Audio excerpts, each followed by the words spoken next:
Hey guys, Cam here from phonedog.com, and BlackBerry is famous for three things: great email, great physical keyboards, and BrickBreaker.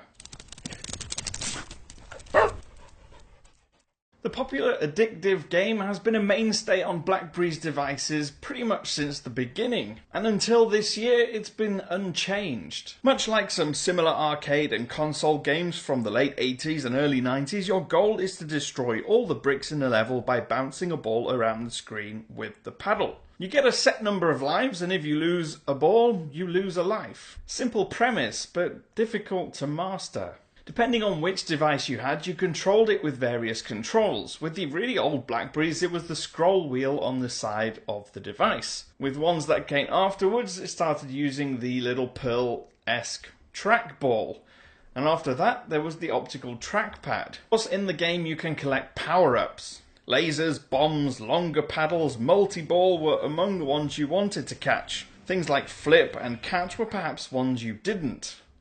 They sort of confused your controls a little bit because they would either make your controls work in the opposite way, or they would catch the ball and stop it from bouncing naturally. But there was one thing about the power-ups: you couldn't really predict where they were going to come from. They seemingly were random. Depending on which level you were in, they would just come from a random brick that you just happened to hit. It was never a graphical masterpiece, but I loved it and I was hooked. In fact, whenever I got a new BlackBerry, which has happened several times, once I've set the device up with my emails and calendars and contacts and all that stuff, the first thing I do is go to BrickBreaker and try and set a new record. I've spent hours and hours playing the game, and it didn't matter which generation of BlackBerry I had, whether it was the old BlackBerry Pearl or the newer Bold series. It was the same thing and it was the same game. I loved it and I never ever wanted it to change. Then came the Z10 and the Q10 with no BrickBreaker. I mean, this is almost as bad as when BlackBerry released a playbook without an email app. At least that's the way I felt at the time. I was sad. At least I was until this year, when they re-released BrickBreaker with the BlackBerry Classic. With the BlackBerry Classic, the manufacturer went back to a handset design that fans already loved.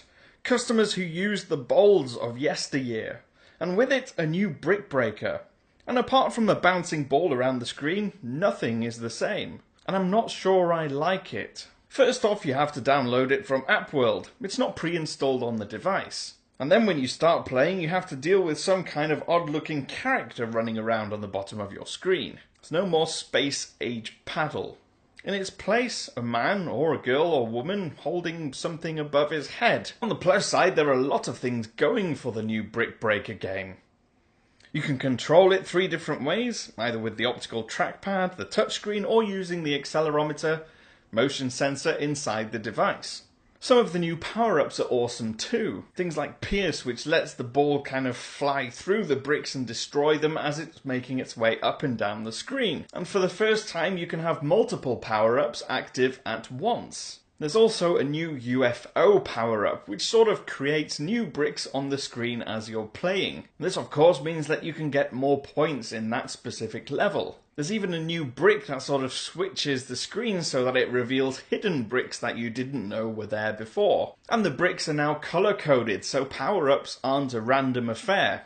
If there's a red brick and you hit the red brick, then you get a power-up. For the other colors, the white ones are destroyed when you bounce on them once, the yellow ones twice, blue 3 times, purple 4 times, and so on. And of course, once you hit them once, if they're not white, then they will change colour to the next colour down. The ball moves faster, the animation is obviously smoother, and the power-ups fall quicker too. For a game that's all about reflexes, those are important improvements, but I still don't like them. I think I'd rather BlackBerry had made a new version of the same game, polished up the animation and the graphics slightly, revamped it, but kept all the same things that made us love it in the first place.